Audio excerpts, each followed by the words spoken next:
Le fils d'un homme riche heurta accidentellement un garçon. Les deux garçons se ressemblaient exactement. Mais le fils de l'homme riche s'enfuit soudainement. Un groupe de gardes du corps apparut de nulle part. Ils encerclèrent complètement le garçon.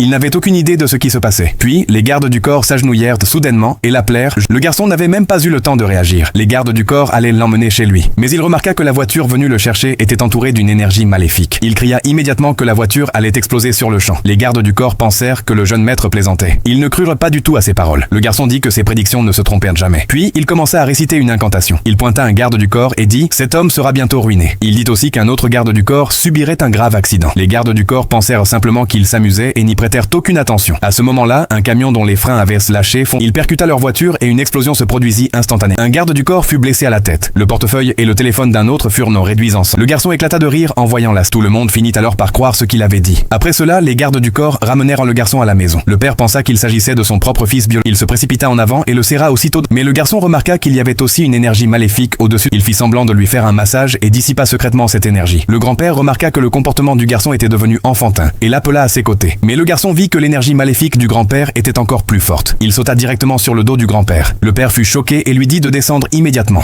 Mais le garçon frappa directement et violemment la poitrine du grand-père avec ses poings, de plus en plus fort. Puis, l'énergie maléfique sur le grand-père disparut.